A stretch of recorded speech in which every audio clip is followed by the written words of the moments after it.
plajă, petreceri și nopți care nu se termină niciodată. Yo, Mark 9.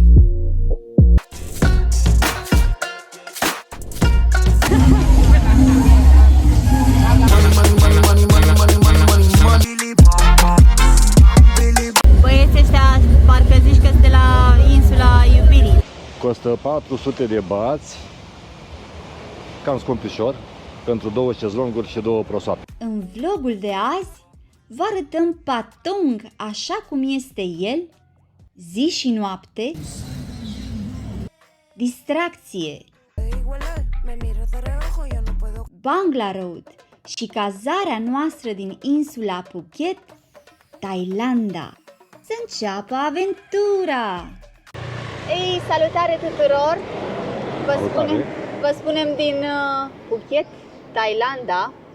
Am plecat cu autobuzul din provincia Prachuap Khiri Khan, din liniștea aceea a locului, și am trecut pe vibe-ul acesta de insulă din Phuket, unde toată lumea vine aici să se bucure de plajele extraordinar de frumoase și de distracție.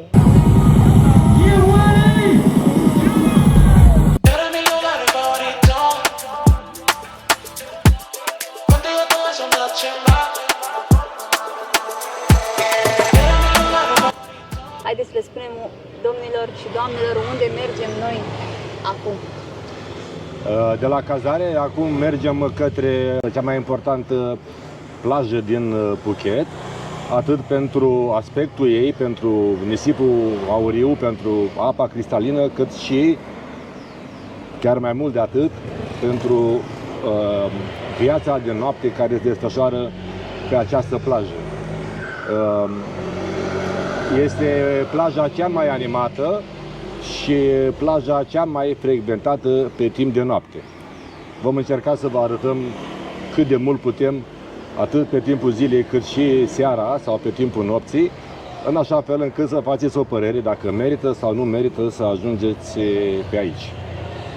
Când ne vom întoarce de la această plajă extraordinară, așa cum spun toți, o să vă arătăm și cazarea pe care o avem aici luată în Phuket pentru o perioadă de timp.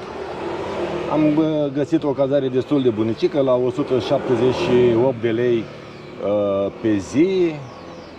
Prețurile acum sunt mai crescute pentru că suntem în perioada sărbătorilor, iar cererea este destul de mare.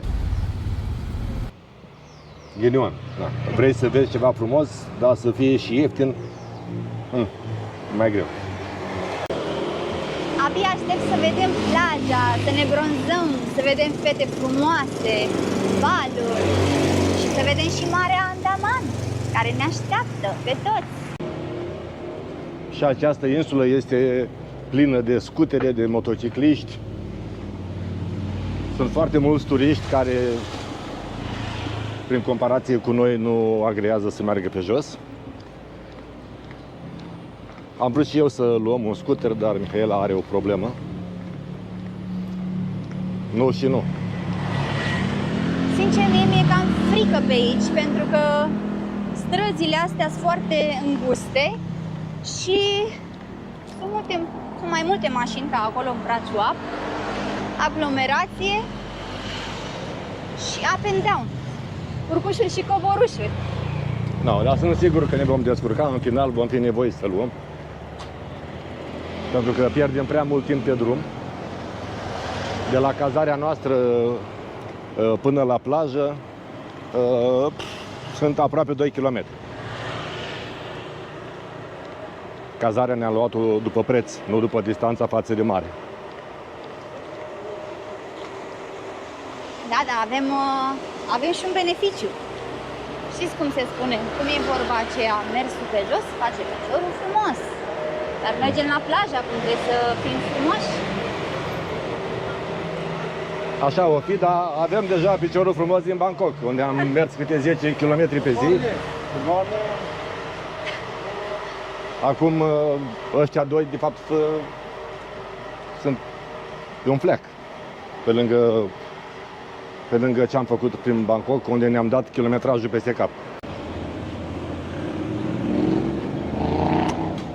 Haideți să vă arătăm și o mică piață care ne este în drum. La timpul potrivit o să vă arătăm și imagini din piețele de noapte. Am identificat două până acum. Acelea sunt deschise până la ora 2 noaptea. Se poate mânca, se poate cumpăra orice, așa cum și de aici de altfel. Da. Găsim fructe, găsim mâncare gătită, caldă, găsim haine. Tigaia e încinsă, uleiul sfârâie. Plitele lucrează la greu. Au nevoie doar să vină clienți înfometați. E o piață mai micuță, după cum se vede. Hello! Ia uite ce e aici. Ia fi atent ce e aici. Hello, România!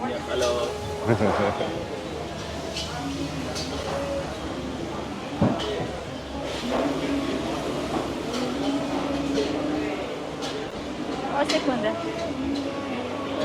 Uitați aici, pentru cei care iubesc crispy, avem crispy din mai multe feluri de carne. Crab, pește, găină,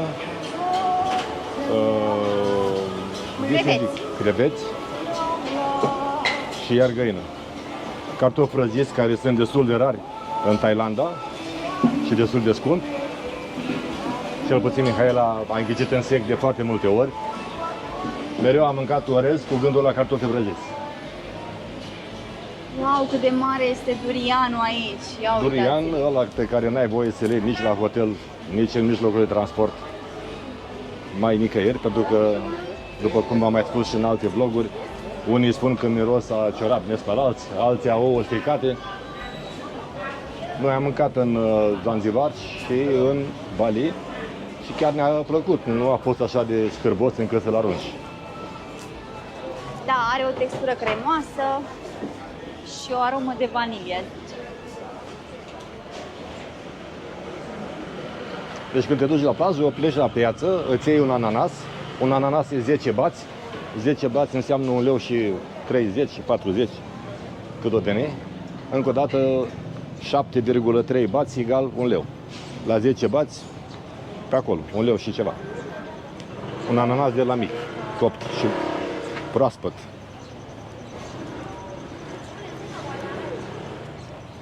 Pepenii sunt scumpi, deoarece nu-i sezon și îi aduc din... îi importă. Noi am luat pepeni de la Macro. Macro înseamnă metro cumva, cum avem noi metro. Și erau cei bărgați la 20 de bați kilogramul, cei mai negri, mai nebărgați, 32 de bați kilogramul. Iar în oraș, băieții buni îl vând cu 50 de bați kilogram. Da, și am mai observat o diferență destul de mare la preț la nucile de cocos. În Praceoap, Chirican era 10 bați o nucă de cocos și aici este până la 40 de bați.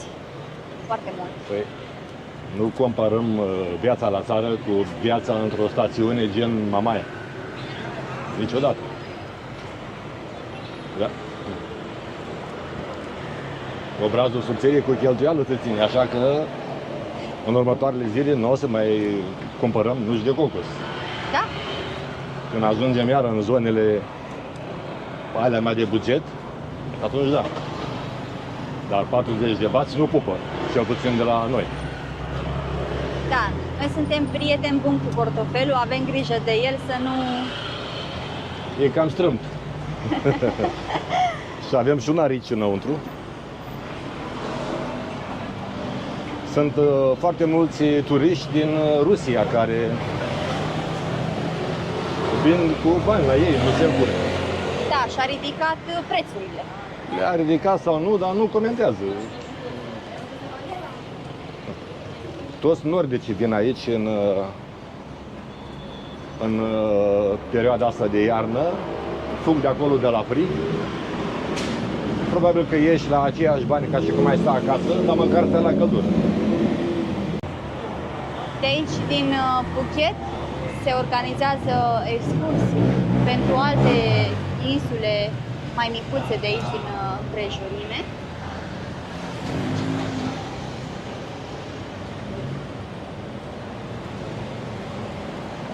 Uite, și aici se poate vedea ce puteți face în Phuket în fiecare zi. E acel vapor care are cu el și copăcei și palmieri și tot ce mai are. Nu știu unde merge, dar ne putem informa. Cu parașuta, cu canoe, pe la vreun templu, cabaret. Shooting. Da. Snorkeling. Sunt doar două condiții esențiale și sunt doar două. Să aveți timp și bani. Atât. De rest nu vă trebuie. Și să fiți sănătoși. Stai o secundă. Timp și bani, caput. Cum face domnul Richard din Elveția. Aici în Phuket găsiți fete drăguțe care vă vor face masaj. Ia să vedem. Coconut, good for your skin. Acestea sunt magazinele cele mai des întâlnite în toată Thailanda. 7-Eleven, ceva asemănător cu rețeaua Mega Image din România sau cu Profi. Una? Una, da. Nu mai avea? Mai găsim un 7-Eleven. Nu mai avea? Da. Am spus că țin cu portofelul. Păi ții cu Se portofelul, da. încălzește până ajungem la plajă. Asta nu înseamnă că ții cu portofelul. Asta înseamnă că o să o bei și o să cumpere alta mai scumpă de pe plajă. Deci n-ai ținut cu portofel.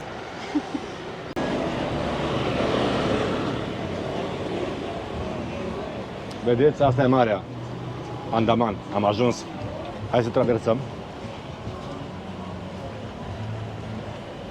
Vasul de croazieră ne așteaptă.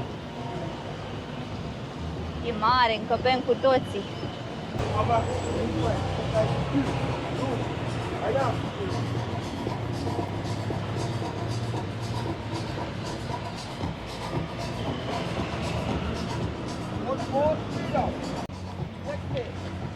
Ei și doamnelor, domnilor, asta este Marea Andaman, aia pe care ați văzut-o la televizor la insula Iubirii. Aici este. Haideți să vedem cum e nisipul.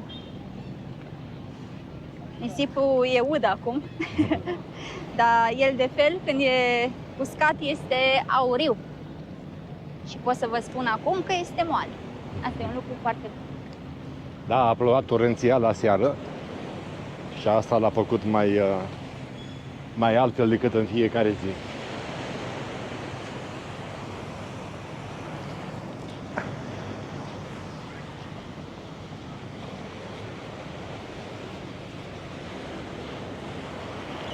Ce am băgat de seamă aici în Thailanda, sunt foarte mulți oameni care se antrenează, fac sport dimineața. Am văzut asta și prin Bangkok, multe săli de sport. Și ia uitați ce de lume. Sunt multe șezlonguri cu umbreluțe. Apa e super. Apa e caldă, bere rece, fetițele dezbrăcate. Așa? Aici trebuie să veniți. Recomandăm cu căldură. Cu căldură că avem, câte grade avem?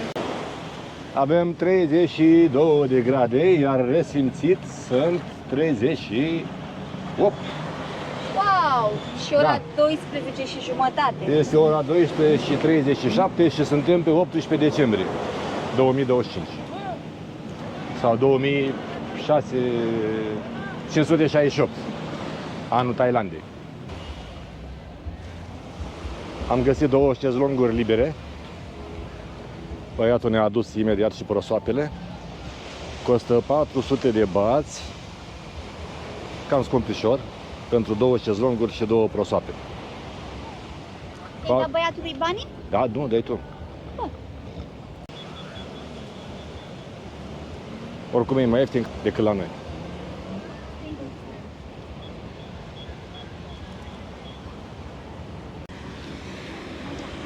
Oare ne-am grăbit? Puteam să luăm și la o ambără naturală. Dar de acum asta e. S-a dus. Da, după cum vedeți, plaja e foarte largă și întinsă. Adică nu vă faceți griji că nu o să găsiți loc. Da, are o lățime mare. Cred că sunt 30 de metri. Șezlongurile sunt pe 1, 2, 3, 4, pe 5 rânduri. E mare. Vegetație multă. În față avem munți și junglă. Aici avem mare, bărci și oameni fericiți. Și încă un aspect foarte important, chiar dacă e multă lume, e încălăgit. Nu e discret aici. Da, nu bubuie muzica la fiecare prăvălie cât de tare poate. Patong ne place de tine. Dumneavoastră ce ziceți? Vă place?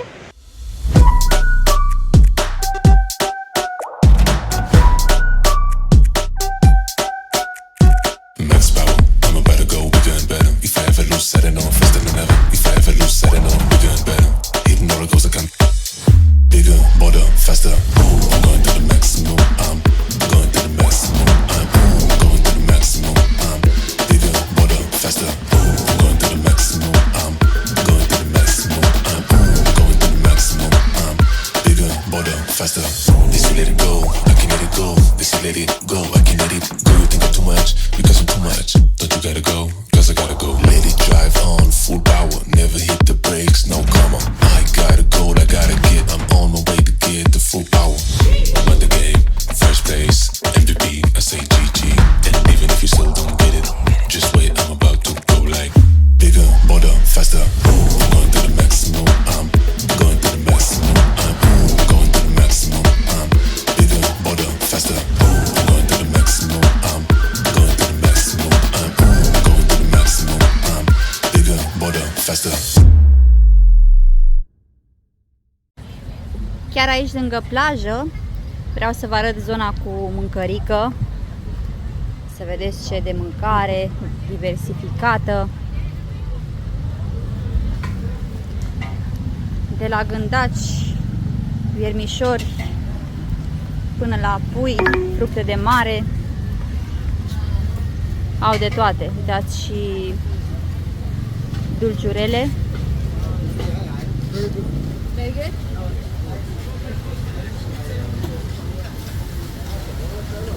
Ia uitați cum stau oalele aici. Pline cu mâncare de toate felurile. Aici avem frigărui.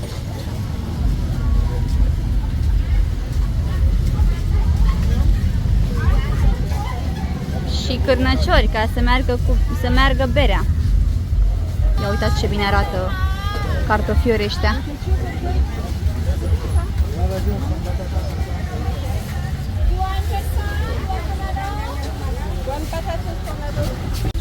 Fructe de mare proaspete, vedeți?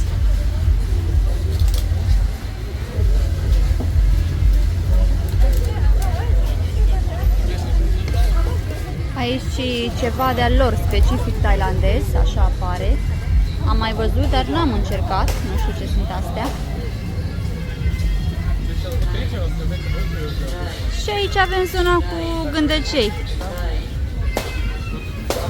Tot felul de gândăcei, ia uitați.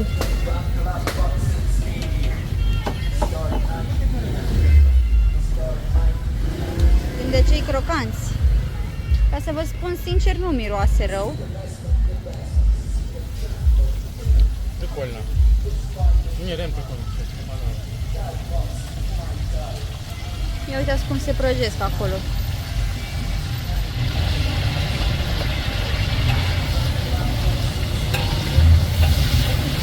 Uitați cât de lungă este aleea asta, care e chiar aici lângă plaja Patong.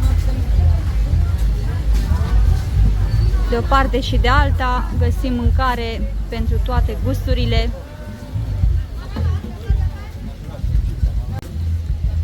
Când ți-e foame, te sprijini în prima tarabă pe care o întâlnești. Dar dacă stai să mergi mai mult, ai din ce alege.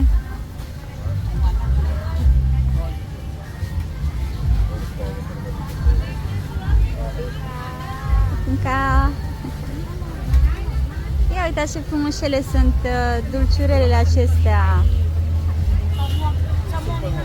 Foarte atractive. Chiar aici se fac preșurile în fața ta.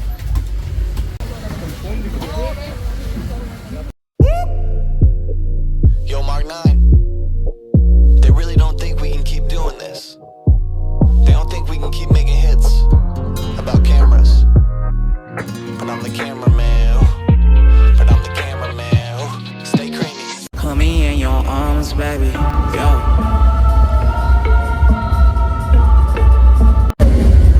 Băieții ăștia parcă zici că sunt de la insula iubirii, trași la Indigo. Sunt jaguarizați. Put me in your arms, baby. Yo, yo, yo.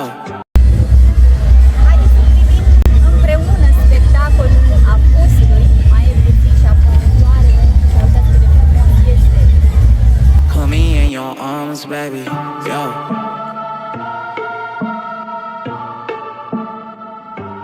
Put me in your arms, baby. Yo, yo. Tú me hiciste brujería, te quiero más todavía. Esto no es justo, Vamos a natural, baby. Choca mi cintura, pierdo la cordura. No puedo hasta el avión. Pierdo la cordura, choca mi cintura. Estamos en altura, mi amor. Estamos en altura, baby. Choca mi temperatura. Choca mi temperatura. Estar en tu brazo me calma, yo lo sé bien. Tú bien lo sabes. Tú bien lo sabes. Se pare că aici, pe plaja Patong, tragem o concluzie și putem spune că e viață atât pe timpul zilei, plaja e foarte animată, lumea se distrează frumos, iar spre noapte se întâmplă minuni. Ei, și avem și dragoni aici, lângă plajă.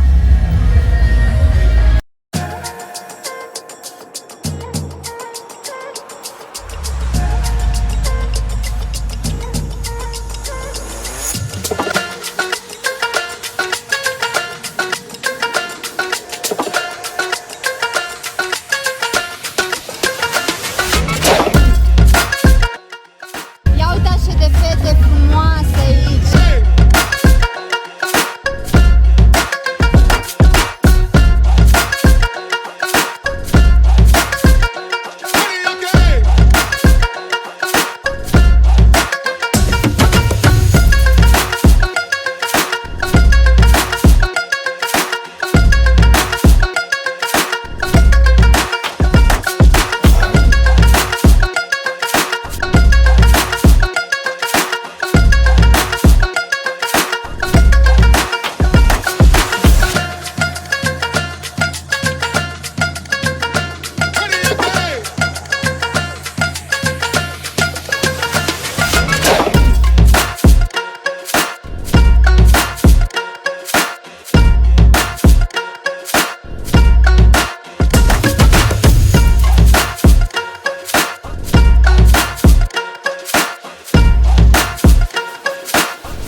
foto câștigătoare. Aici le găsiți, la Phuket. Alea sunt... Nu sunt adevărate.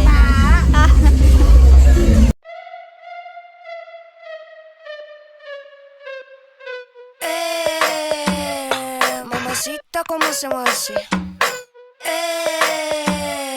Tu cuerpo es fuego para mí. Dulce de leche, venga para aquí. Mamacita, no quiero compartir. Cuando entro a un club yo me veo original, como la luna que brilla, nadie puede igualar. Me miro de reojo, yo no puedo controlar. Sé que quieres acercarte, pero temas al final. No me llames Hello Kitty, pero puedo ser tu kitty y hacemos algo kinky, na na na. Te doy esto muy freaky, en la cama soy muy sneaky, yo te hago.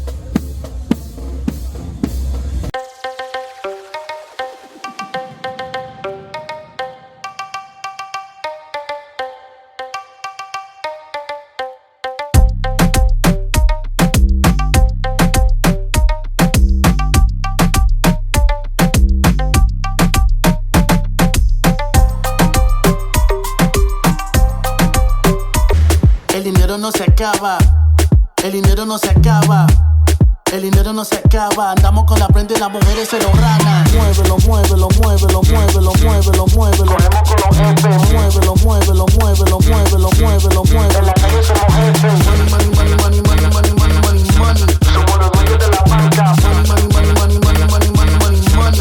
Anda suelta con la chamba. Andamos 740, bulto matemática. Los capos, la chapote, estás joseando automático. Tu flow básico, un pendejo fantamón. Tú no sales con la guerra de la fuerte palomón. Esto es para los tigueros, los bloques, todo lo callejón. Dale los menores vacilando con su saxofón. Yo sí tengo fucking flow lleno de elegancia. Diablo, tu mujer le gusta el coro de mi ganga.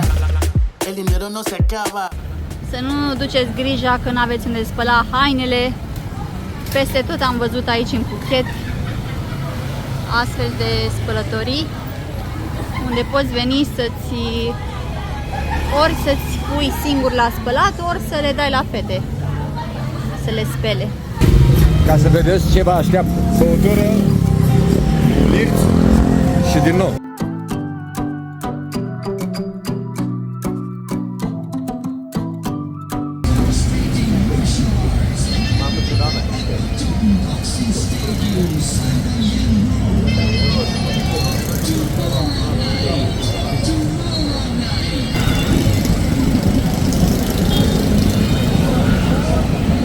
Haideți să vedem și o piață de noapte aici în Phuket. Am văzut în Bangkok. Acolo sunt foarte multe. A început să plouă. E cu noroc. Vine Moș Crăciun la noi? Bine, nu?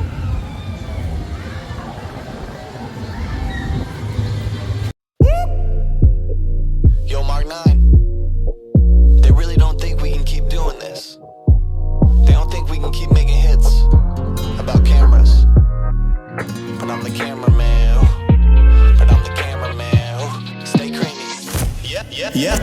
Ne-am oprit în piață să mâncăm ceva la un... Nu știu cum să-i spun.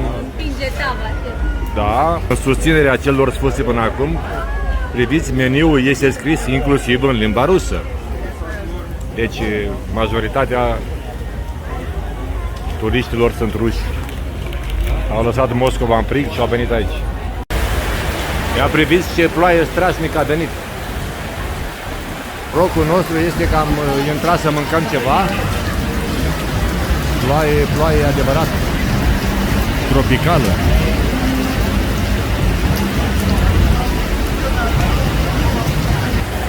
Deci dacă eram pe acasă, asta trebuia să fie zăpadă.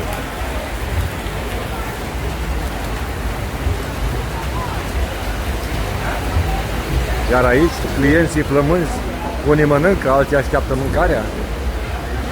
Hai noroc! Hai noroc, domnilor, doamnelor, să fiți sănătoși, fericiți, iubiți! Deci asta este o piață de noapte care închide la ora 2. Până la ora 2 poți comanda orice fel de mâncare dorești. Cartofi copți, carne de pasăre și fructe de mare făcute la ulei. Ia uitați-le ce bine arată. Aici carne la grătar, inclusiv porumb. Coaste de porc. Deci aici este o piață unde prețurile sunt mai mici, dar alimentele sunt foarte gustoase. Ia uitați, pămarul e aici, e proaspăt, așteaptă. Peștii la fel. În spatele tarabilor sunt grătarele încinse, plitele încinse.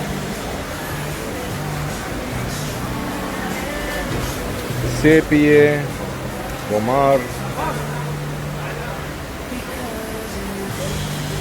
scoici.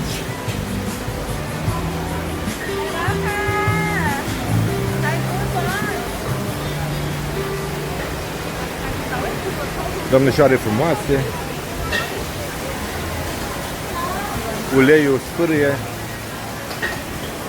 Frigărui. Știu eu câțiva băieți care ar saliva acum.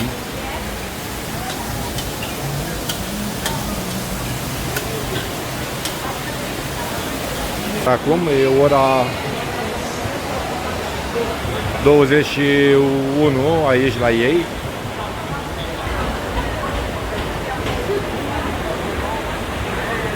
Ne cer scuze pentru calitatea imaginii, filmăm cu telefon. Pentru calitatea sunetului, e o gălăgie aici destul de mare.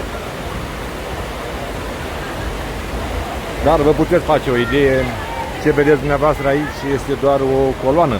Piața asta mai are încă 3 încolo. Adică sunt mușterii suficient de mulți din toate colțurile lumii. Am mâncat, am băut bere și acum sunt foarte, foarte relaxată, împăcată, mulțumită, fericită că sunt aici.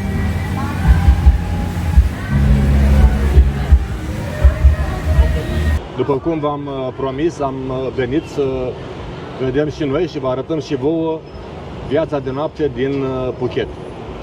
Am ajuns pe strada Bangla Road. E o stradă care, după apusul soarelui, se închide traficului auto. Este doar pentru trafic pietonal. Și este plină cu baruri, cu magazine, cu saloane de masaj. Tot ce vrei, absolut. Și ține toată noaptea, din ce am citit. Acum nu știu, toată noaptea înseamnă până răsare soarele sau 4-5. Nu știu, nu știu să vă zic.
Băutură nelimitat, dai 500 de...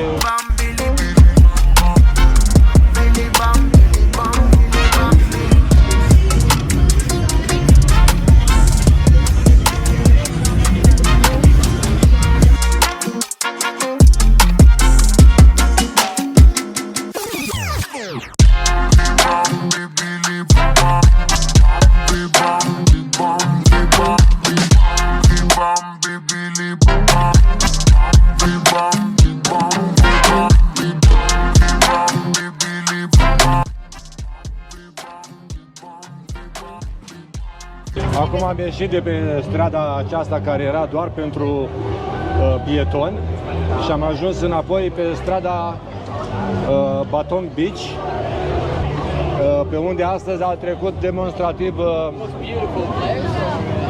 cei care se ocupă de carnaval.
V-am promis că vă ducem pe plajă noaptea, aici la Batong, și uitați că ne-am ținut de promisiune. V-am arătat spectacol. Și acum vă arătăm și atmosfera de pe plajă. Uitați câtă lume la ora asta. Dacă nu ne credeți, aici jos e nisip. Aici se fac fotografiile instagramabile. Stau fetele la poză. Da. Deci care vrea fotografii pentru Facebook, pentru Instagram, pentru TikTok, pentru orice altceva, aici în fața... Batong este un nume celebru aici, impozant în Phuket. Așa că, na, trebuie Ia marcat. uitați ce fată frumoasă am aici. S-a rușinat. Am văzut de-a fete frumoase astăzi. Așa. Plaja s-a umplut de scaune. Toți comercianții și-au împânzit mesele și scaunele în așa fel încât să-și vândă lejer produsele. Toți cei care astăzi se brunzau, acum au venit înapoi să mănânce ceva sau să bea ceva la răcoare. Bineînțeles, peste tot miroase a iarbă. Da. Dacă tot se vinde la liber în Thailanda.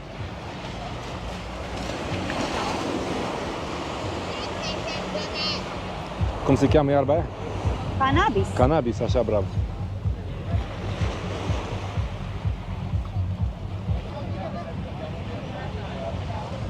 Hai. Iar aici în față, unde vedeți luminițele alea multe, este ceva, am arătat și mai înainte, dar acum e noapte. Toți comercianții, toți bucătarii, șefi de aici din zonă, în ghilimele zis, își vând produsele, de la gândaci până la mâncăruri sofisticate.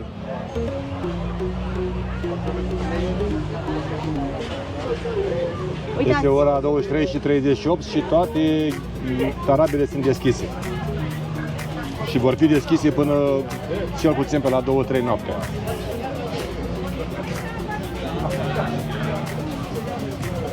Ce vă poftește inimioarea? De la Oaca Dea până la fructe de mare,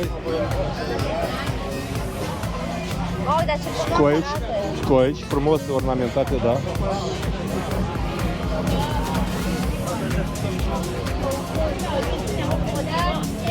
Uite, aici ar trebui să vină nun să-și vândă marfa.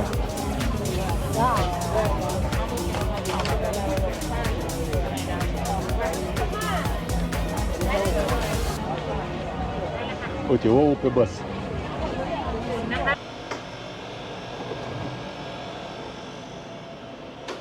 Hello! Haideți să vă arătăm și cazarea, așa cum am promis.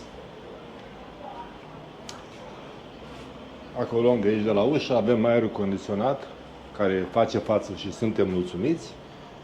Un șifonier în care ne mai ținem hainele și bagajele, destul de încăpător.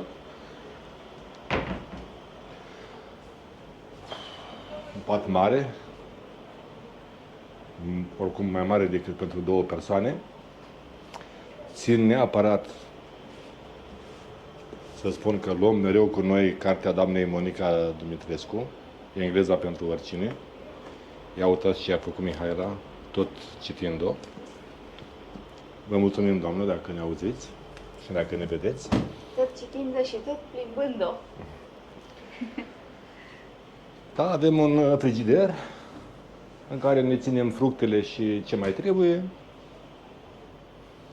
Televizor. Camera e destul de măricică, are undeva la 25 de metri pătrați, zic eu. Un punct foarte pentru noi este balconul. Mai ieșim aici și mai fumegăm din când în când. Și bineînțeles mai stăm la câte o bârfă, mai vedem cine trece pe stradă, mai comentăm, mai vedem cine se bălăcește în piscină. Avem piscina chiar aici jos. Cine mai iese la o cafea, fix acolo în colț. Multă lume ne-a spus că e cea mai bună cafea din Phuket aici și noi n-am băut nici măcar una. Și la nasul nostru. Da. Și pentru cazarea aceasta plătim 178 de lei pe zi pentru 2 persoane. Se face curățenie zilnic, se schimbă prosoapele zilnic. Avem și seif și cam atât. E o cameră nici de lux, nici modestă. Ne mulțumește. Prețul destul de mare față de ce am plătit noi până acum, chiar și în Bangkok. Ca să nu mai zic de Prachuap, Kerikan. Dar având în vedere că sunt sărbătorile și că vin foarte mulți nordici, așa cum v-am mai zis, și gradul de ocupare în Phuket este mare, atunci prețurile cresc și băgăm în buzunar mai adânc. În cazul în care veți dori să vă cazați în același loc unde suntem și noi acum cazați, numele hotelului este O-Shop Residence, O-Shop Residence. Și este pe strada... că o știam. Nanai. Este pe strada Nanai în Phuket. Și până la plajă aveți pe jos 1,5 km. Și uitați-mi să vă prezentăm și baia. E micuță, dar e suficient de mare pentru ce ne trebuie nouă. Cu duș, fără cadă, e curată. Fata din oglindă este în prețul camerei. Vă potelește.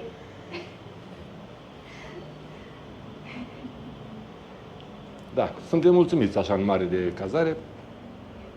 Phuketul nu este o destinație ieftină, mai ales în sezonul ăsta.